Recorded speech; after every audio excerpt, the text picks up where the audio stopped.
Yes good morning అండి. So మన fifth యూనిట్లో చాలా అన్ఇంపార్టెంట్ టాపిక్స్ ఉన్నాయి. అన్ఇంపార్టెంట్ అంటే ఎగ్జామ్ పాయింట్ ఆఫ్ వ్యూ మన దాకా చెప్పడం జరిగింది. ఇప్పుడు మొత్తం పూర్తిగా చెప్తున్నాను. సో ఫస్ట్ ఏంటంటే మీకు నిన్న పాయింట్స్ అనేది చెప్పాను. ఇప్పుడు పాసింగ్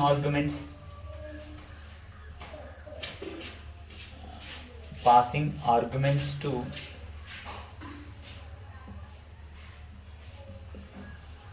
functions using pointers అండి. Passing arguments to functions using pointers. So ఇప్పుడు ఈ కాన్సెప్ట్ మీకు నేను చెప్పబోతున్నాను. సో ఇదేంటి అంటే నార్మల్గా ముందు మనం ఫంక్షన్ అంటే ఏంటి తెలుసుకుందాం.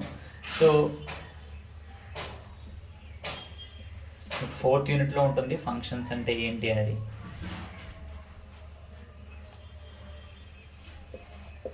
సో ఎలా ఇస్తే this is called and function, ఇది ఫంక్షన్ నేమ్ అవుతుంది. సో దీని మధ్యలో ఏదైనా వాల్యూస్ ఇస్తే వాటిని ఆర్గ్యుమెంట్స్ అని అంటారు. ఆర్గ్యుమెంట్స్ ఆర్ పారామీటర్స్ అని అంటారు. ఆర్గ్యుమెంట్స్ ఆర్ పారామీటర్స్ అని అంటూ ఉంటారు. సో ఇది ఫంక్షన్ నేమ్ అవుతుంది. ఇంక 4th యూనిట్లో ఉంటుంది ఇది. సో ఓకే, ఇలా ఇచ్చి ఇక్కడ సెమీ కాలమ్ ఇస్తే దీన్ని కాల్ ఫంక్షన్ అని అంటారు. ఒకవేళ ఫంక్షన్ని ఇలా ఇచ్చి ఇలా ఒక బ్రాకెట్ ఓపెన్ చేసిన ఒక బ్రాకెట్ క్లోజ్ చేసిన మధ్యలో ఇక్కడ ఇలా రాస్తే ఈ విధానాన్ని మొత్తం ఏమంటారు అంటే ఫంక్షన్ డెఫినేషన్ అని అంటారు. ఫంక్షన్ డెఫినేషన్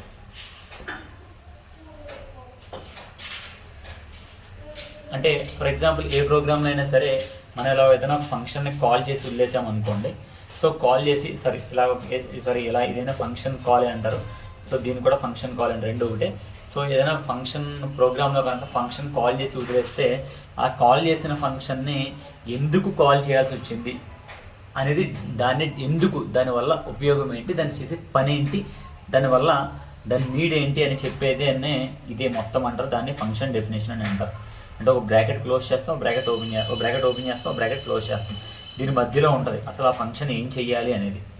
సో ఇది ఫంక్షన్స్ గురించి. ఇప్పుడు మనం ఏం చేస్తున్నామంటే మనం వీటి మధ్యలో ఫంక్షన్కి మధ్యలో ఏదైనా వాల్యూస్ ఇస్తే వాటిని ఆర్గ్యుమెంట్స్ కానీ పారామీటర్స్ కానీ అన్నాను. So passing parameters or arguments using పాయింటర్స్ని ఉపయోగించి ఈ మధ్యలో ఆర్గ్యుమెంట్స్ కానీ ఫంక్షన్స్ కానీ ఇచ్చే కాన్సెప్ట్ గురించి మనం మాట్లాడుకుంటున్నాం ఇప్పుడు. సో అది ఏంటి అంటే జనరల్గా మనం in C language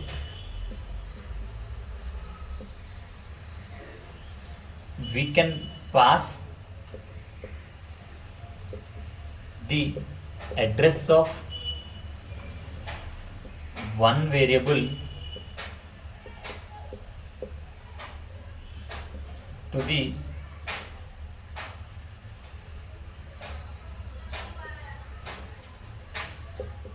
argument of a function. This is called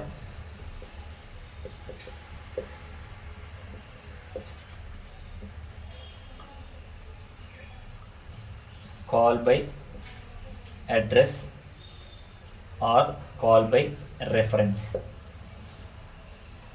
అంటే ఒక వేరియబుల్ యొక్క అడ్రస్ని ఏదైనా ఒక ఫంక్షన్లో ఒక ఆర్గ్యుమెంట్ కింద ఇస్తే దాన్ని, ఏదైనా ఒక వేరియబుల్ యొక్క అడ్రస్ని ఏదైనా ఒక ఫంక్షన్లో ఏదైనా ఒక ఫంక్షన్కి ఆర్గ్యుమెంట్ కింద లేకపోతే పారామీటర్ కింద ఇస్తే దాన్ని కాల్ బై వాల్యూ అంటారు, కాల్ బై రెఫరెన్స్ అని అంటారు. సో అది ఎలా ఏంటి అనేది మీకు ఈ యొక్క డెఫినేషన్ గురించి ప్రోగ్రాంలో మీకు చెప్తాను.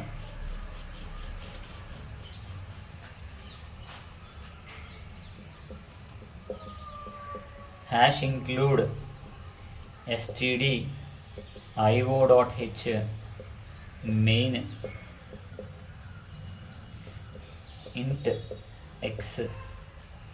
So x is equal to 10.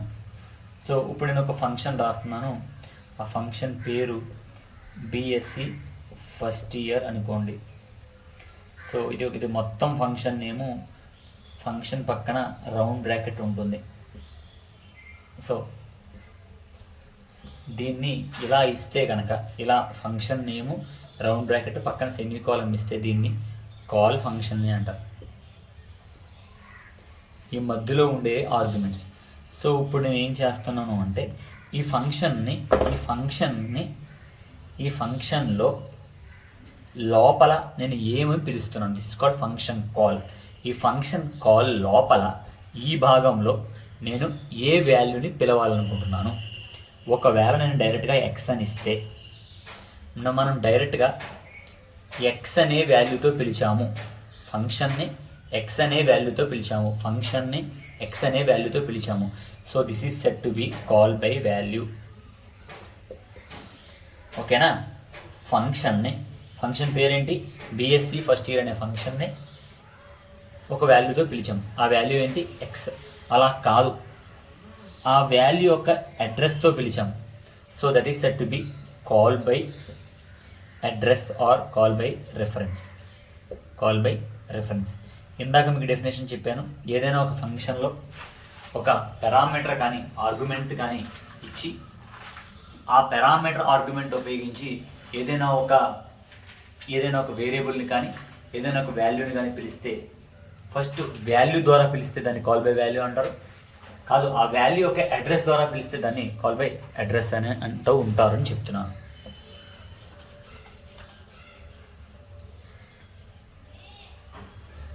So okay, కానీ ఇక్కడ నేను కాల్ చేశాను, కానీ ఈ ఫంక్షన్కి ఏ విధమైన డెఫినేషన్ ఇవ్వలేదు. అసలు ఈ ఫంక్షన్ని ఎప్పుడు డెరైవ్ చేయలేదు.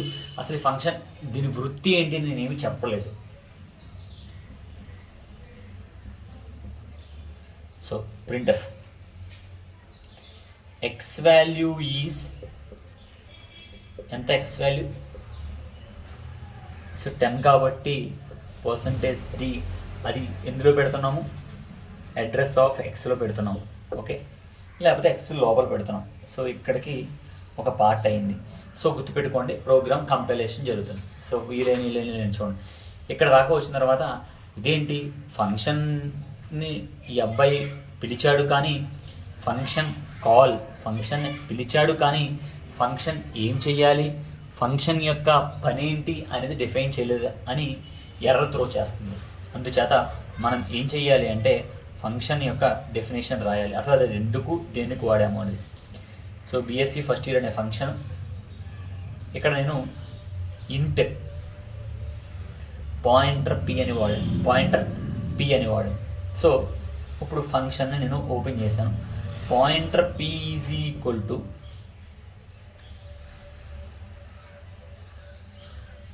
అడ్రస్ ఆఫ్ ఎక్స్ అని ఇచ్చాను. అలాగే pointer P is equal to pointer P plus ఇలా ఇచ్చాను. సో ఇప్పుడు ఫంక్షన్ ఇక్కడ దాకా ముందాక మీకు చెప్పినట్టు కంపైల్ చేసినట్టు కంపైలర్ ఇక్కడ దాకా వచ్చినప్పుడు వెంటనే దీన్ని చేయవలసిన పని ఏమైనా కింద రాసి ఉన్నాడా లేదా అనేది ఆటోమేటిక్గా ఇక్కడికి వస్తుంది. సో ఇప్పుడు చూడండి, సో నార్మల్గా పాయింటర్ పి అంటే ఏంటి, అడ్రస్ ఆఫ్ ఎక్స్ అంటే ఎక్స్ యొక్క అడ్రస్, మనం నార్మల్గా ఎక్స్ డిక్లేర్ చేసాము. ఎక్స్లో వాల్యూ 10 ఉంటుంది, దాని అడ్రస్ 1000 అనుకోండి, దాని యొక్క అడ్రస్ 1000 అనుకోండి. సో ఫస్ట్ ఇక్కడ 1000 స్టోర్ అవుతుంది. సో ఇప్పుడు పాయింటర్ పి అంటే ఏంటి అంటే మళ్ళీ పాయింటర్ పి అని ఇచ్చాను. పాయింటర్ పి అంటే ఏంటి, ఇక్కడ యాక్చువల్గా అడ్రస్ ఆఫ్ ఎక్స్ అంటే ఇక్కడ దీని ప్లేస్లో ఏమొస్తుందండి, 1000 వస్తుంది. దాని పక్కన ఏంటంటే 10, టోటల్ ఏంటంటే ఇది. సో ఇప్పుడు టోటల్గా దీని వాల్యూ ఈ వాల్యూ ఎవరికి ఇస్తుందండి, పాయింటర్ పీకి ఇస్తుంది. So this is set to be passing arguments to the function using pointers. So next concept ఏంటి అంటే pointers and arrays. Pointer and array లేకపోతే పాయింటర్ టు అన్ అరై. ఇది మన కాన్సెప్ట్. Next concept. సో ఇప్పుడు ఇదేంటి అంటే జనరల్గా ఇన్ సి లాంగ్వేజ్ అరే అంటే ఏంటి? అరే is a collection of elements with same data type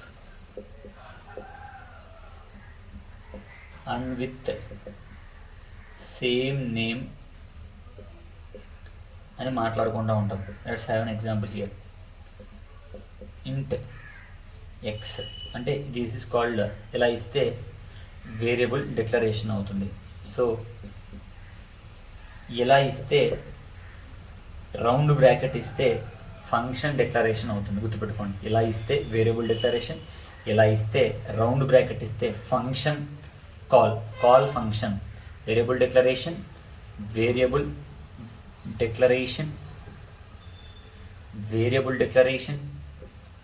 function call.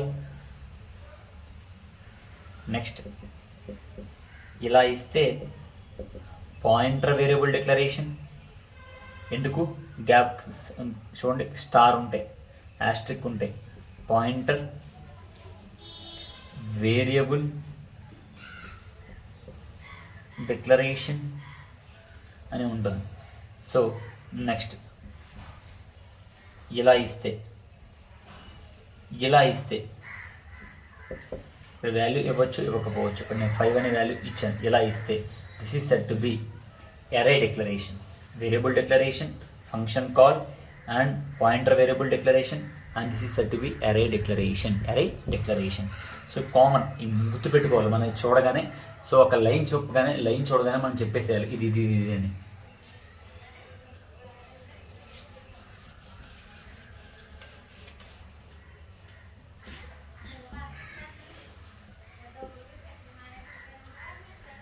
So ఇలా ఇచ్చాను. So this is set to be array declaration. So ఇప్పుడు వాల్యూస్ ఇస్తున్నాను. సో ఇక్కడ 5 ఉంది కాబట్టి 3, 4, 5, 6, 7 ఇలా కనుక మనం కామాలు కనుక ఇవ్వకుండా ఇస్తే ఇదంతా ఒకటే వాల్యూ కింద అయిపోతుంది, గుర్తుపెట్టుకోండి. కామాస్ ఇస్తేనే సెపరేట్ అయినట్టు. సో ఇప్పుడు జనరల్గా మనం అరేలో ఎలిమెంట్స్ అన్నీ ఇలా ఆర్డర్లో ఇచ్చాం కాబట్టి మనకు కూడా మెమరీ అలొకేషన్ ఎలా ఉంటుంది అంటే, memory allocation will be in contiguous అంటే కంటిన్యూస్ పద్ధతిలో, అంటే ఆర్డర్ పద్ధతిలోనే ఉంటుంది. సో ఎలా ఉంటుంది? X of 0 3, X of 1 4, X of 2 5, X of 3 6, X of 4 7. So చూడండి, ఎందుకంటే మనం 5 ఎలిమెంట్స్ ఇచ్చిన సరిపోయినా, ఎందుకంటే సైజ్ స్టార్ట్స్ ఫ్రమ్ 0 అండి. 0 1 2 3 4. సో సరిపోయింది కదా. సో ఇదొక మెమరీ అలొకేషన్లోను, ఇదొక మెమరీ అలొకేషన్లోను, ఇదొక మెమరీ అలొకేషన్లోను, ఇదొక మెమరీ అలొకేషన్లోను, ఇదొక మెమరీ అలొకేషన్లోను. సో లెట్ us కన్సిడర్ ఈ మెమరీ అలొకేషన్లో దీని యొక్క మెమరీ మొదటిది ఎక్స్ ఆఫ్ 0 మెమరీ అలొకేషన్ కనుక 2000 అయితే, మనం ఇవన్నీ వాడినవి ఇంటీజరే కాబట్టి 2 bytes. సో ఇది 2 bytes ఆక్యుపై చేస్తుంది. సో నెక్స్ట్ 2 bytes ఏంటి? 202. నెక్స్ట్ 2 bytes ఏంటి? 2004. నెక్స్ట్ 2006. నెక్స్ట్ ఏంటి? 2008. సో ఇలా ఇంక్రిమెంట్ అవుతూ ఉంటుంది. అంటే ఏది అడ్రస్, ఇదేమో 2000లోనేమో 3 అవుతుంది. సో ఎలా అవుతుంది దాన్ని కరెక్ట్గా చెప్పండి సార్ అంటే కనుక, సో ఎలా అవుతుంది అంటే ఎక్స్ ఆఫ్ 0లో మనం ఏ వాల్యూ ఇచ్చామండి? సో 2 ఇచ్చాము. ఆ 2000 ప్లేస్లో. నెక్స్ట్ ఎక్స్ ఆఫ్ 1లో వాల్యూ, సో అది 2002లో. నెక్స్ట్ ఎక్స్ ఆఫ్ 2లో వాల్యూ, ఇందులో వాల్యూ, సో దాని యొక్క అడ్రస్ ఇలా స్టోర్ అవుతూ ఉంటుంది. సో ఇది అరే కాన్సెప్ట్. సో ఇప్పుడు మనం పాయింటర్స్ గురించి మనం మాట్లాడుకుంటున్నాం కాబట్టి, సో మనం ఒకసారి పాయింటర్స్ దగ్గర వెళ్దాము. సో పాయింటర్ ఏం చేస్తుంది అంటే, ఇప్పుడు దాకా మనం అరే గురించి మాట్లాడుకున్నాము. So next concept is pointers.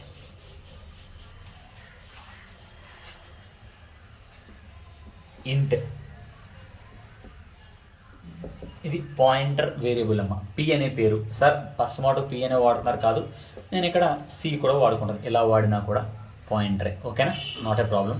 అలా కాదు C4 Chaitanya, C4 Chaitu, C4 cycle ఏదైనా ఇచ్చుకోవచ్చు మనం. సో ఇప్పుడు నేను P is equal to address of, అంటే మొదటి ఎక్స్ వాల్యూ, ఇందాక మనం ఎక్స్ ఆఫ్ 0 యొక్క అడ్రస్ ఎంత మాట్లాడుకున్నాము, 2000. ఆ 2000 ఎవరికి ఇచ్చాము, పీకి ఇచ్చాము. సో అంటే వేరే వేరియబుల్ యొక్క ఎక్స్ అనే వేరియబుల్ యొక్క అడ్రస్ని వేరే వేరియబుల్కి ఇవ్వడమే పాయింటర్ అని అంటారు. పాయింటర్ అంటే ఏంటి, ఒక వేరియబుల్ యొక్క అడ్రస్ వేరే వేరియబుల్కి ఇవ్వడాన్ని పాయింటర్ అని అంటారు. అంటే ఇక్కడ ఎక్స్ యొక్క అడ్రస్ 2000, ఆ 2000 వాల్యూ తీసుకొచ్చి పీకి ఇవ్వడం జరిగింది కాబట్టి దాన్ని ఏమంటారండి, పాయింటర్స్ అని అంటారు. సో ఓకేనా. సో ఇప్పుడు మనకి ఎన్ని వాల్యూస్ ఉన్నాయి, ఇందాక మనం అరేలో ఎన్ని వాల్యూస్ తీసుకున్నాము, 5 ఎలిమెంట్స్ తీసుకున్నాము. సో ఈ 5 వాటికి యాక్చువల్గా ఇవ్వాలి అంటే P1 is equal to X of 1 అని ఇవ్వాలి, అంటే నెక్స్ట్ వాల్యూ యొక్క address. P2 is equal to X of 2 అని ఇవ్వాలి. Next P3 is equal to address of X of 3 అని ఇవ్వాలి. Next P4 is equal to address of 4 అని ఇవ్వాలి. సో ఇలా ఇచ్చుకుంటూ వెళ్తే మనకి చాలా కోడింగ్ కూడా ఎక్కువైపోతుంది. అందుకని చెప్పి మనం ఈ పాయింటర్స్ ద్వారా ఏం యాక్సెస్ చేస్తున్నాము, ఓన్లీ అడ్రస్లని చూస్తున్నాం. ఇక్కడ పాయింట్ P ద్వారా ఎక్స్ యొక్క అడ్రస్ని చూస్తాం, P1 ద్వారా X1 యొక్క అడ్రస్ని చూస్తాం, P2 ద్వారా X2 యొక్క అడ్రస్ని చూస్తాం. అంటే పాయింటర్స్ని ఉపయోగించుకుని వేరే వేరియబుల్ యొక్క అడ్రస్ని మాత్రమే మనం చూస్తున్నాం. అంటే by using pointers we can access the address of other variable. అంటే పాయింటర్స్ని ఉపయోగించి వేరే వేరియబుల్ యొక్క అడ్రస్ని మనం చూస్తున్నాం. అంటే we can access the address of other variable by using pointers అని అర్థం. సో ఇలా P1, P2, P3 అని లాంగ్ కోడ్ రాయకుండా మనం సింపుల్గా రాసేయచ్చు. ఎలా అంటే we can access address of X by using P++. అంటే P అంటే ఏంటి, ఇందాక పాయింటర్ కాబట్టి మనం P తీసుకున్నాం. ఇందాక C తీసుకుంటే C, ఇందాక నేను చెప్పినట్టు C4 చైతన్య అని తీసుకుంటే చైతన్య ++, ఇందాక సైకిల్ అని తీసుకుంటే ++ అని ఉపయోగించవచ్చు. సో ఇందాక నేను P అని తీసుకున్నాను కాబట్టి అలా వాడాను అంతే, అంతేగాని ఇది ఫిక్స్డ్ అయితే కాదు, ఓకేనా, అది గమనించగలరు. సో ఇప్పుడు రిలేషన్షిప్ బిట్వీన్ BW అంటే బిట్వీన్, రిలేషన్షిప్ బిట్వీన్ ఈపీకి ఇందాక మనం ఎక్స్ అడ్రస్ ఆఫ్ ఎక్స్కి ఎలా ఉంటుంది అంటే, relationship between P and X ఎలా ఉంటుంది అంటే P ఈజ్ ఈక్వల్ టు ఇలా ఇస్తే కనుక మనం దీంతో ఇంక్రిమెంట్ తోటి మనం పెంచుకుంటూ వెళ్ళొచ్చు.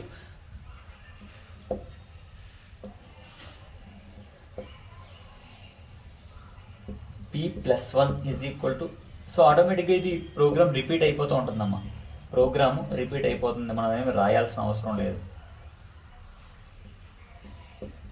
సో ఇలా పెరుగుతూనే ఉంటుంది. అంటే వాల్యూ ఇందాక మనం P1, P2 అని ఇంక్రిమెంట్ చేసాం కదా, అలా కాకుండా డైరెక్ట్గా ఇలా కూడా ఇచ్చేసుకోవచ్చు. So this is set to be pointers of an array. So let's have a program here passing array to functions. Next concept is passing array to functions.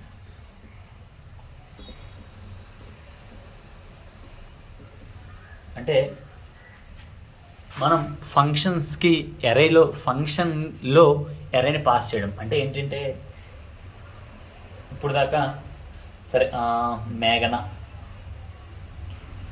అనే ఫంక్షన్ తీసుకున్నా. సో ఇక్కడ నేను ఇలా ఇచ్చాను రా తల్లి. So this is set to be call by value, this is set to be function name రా. ఇలా ఇచ్చాను రా, this is set to be call by address or call by reference రా. ఇప్పుడు ఏమంటున్నాను అంటే ఇదే ఫంక్షన్ని పిలుస్తున్నాను ఎలా, యూజింగ్ అర్రే. ఇదే ఫంక్షన్ లోపల పారామీటర్గా ఒక అరేని వాడుతున్నాను.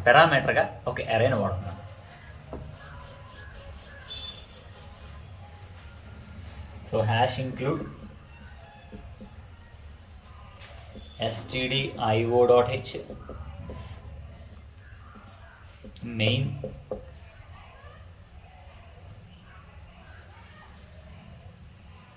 ఇంట్. అమ్మ ఇది ఒక ఎరే నేమ్ అమ్మ. నార్మల్గా నేను ఏఆర్ఆర్ అని తీసుకున్నాను, ఇట్స్ ఎరే నేమ్, మన ఇష్టం. ఏ ఫర్ అజయ్ అని తీసుకుంటే ప్రాబ్లం ఏం కాదు, నేను నార్మల్ తీసుకున్నాను. So don't try to confuse అండి. అంటే ఎరే అంటే ఇలాగే తీసుకోవాలని మాత్రం అనుకోవద్దు, నార్మల్గా తీసుకున్నాను, నాట్ ఎ ప్రాబ్లం. సో ఇప్పుడు ఎరే తీసుకున్నాను.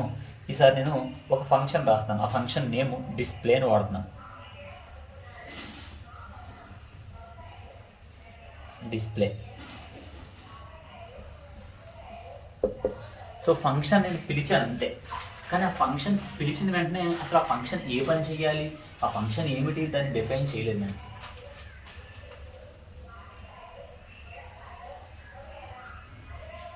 సో ఓకే, ఇప్పుడు కంపైలేషన్ స్టార్ట్ అవుతుంది ఇక్కడ నుంచి, నెక్స్ట్ ఇక్కడికి. బట్ ఈ ఫంక్షన్ ఏం చేయాలి ఏంటి నేనేం డిఫైన్ చేయలే. సో డిఫైన్ చేయలేదు కాబట్టి ఎర్రర్ వస్తుంది. సో ఇప్పుడు ఈసారి డిఫైన్ చేస్తున్నాను.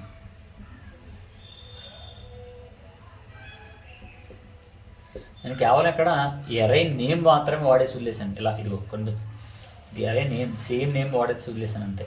బట్ దాన్ని చేసే పని ఏంటి ఇప్పుడు నేను రాస్తున్నాను అది. సో ఇప్పుడు డైరెక్ట్గా దీన్ని మొత్తాన్ని లాగాను. సో ఇలా కూడా రాసుకోవచ్చు, ఇప్పుడు ప్రాబ్లం ఏం కాదు.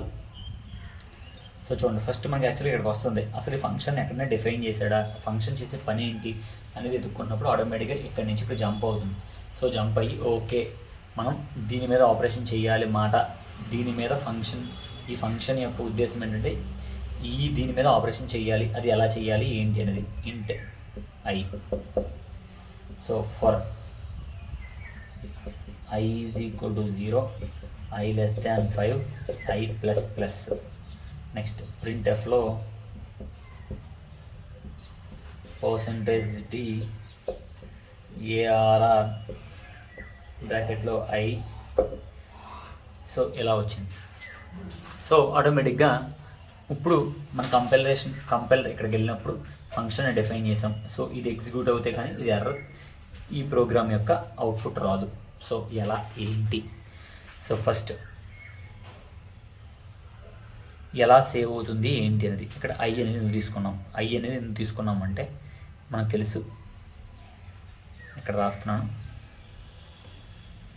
ఏఆర్ఆర్ ఆఫ్ సైజ్ 5 అంటే 0, మొదటి వాల్యూ అంతా 1. ఏఆర్ఆర్ ఆఫ్ నెక్స్ట్ 2, నెక్స్ట్ 1, రెండో value 2. Next ARR of 2, next value అంతా 3. సో ఇక్కడ సైజ్ ఇంక్రిమెంట్ అవుతుంది కదా, సైజ్ ఇంక్రిమెంట్ అవ్వడానికి ఇక్కడ ఫర్ లూప్ వాడాను. సో దానికి ఒక వేరియబుల్, ఇక్కడ ఐ అనే వేరియబుల్, ఇక్కడ ఐ అనే వేరియబుల్, ఒక వేరియబుల్ ఉండాలి కాబట్టి ఇక్కడ వేరియబుల్ తీసుకున్నాను. ఓకేనా, వేరియబుల్ తీసుకున్నాను. సో ఫస్ట్ 0, ఐ వాల్యూ అంతా 0. సో 0 లెస్ దాన్ 5 కదా. So okay, next ARR of 0 అంటే ఏఆర్ఆర్ ఆఫ్ 0 అంటే 1 స్టోర్ అవుతుంది. నెక్స్ట్ ఐ వాల్యూ ఇంక్రిమెంట్ అవుతుంది, అలా ఇంక్రిమెంట్ అవుతూ చివరి దాకా వస్తుంది. Okay, thank you.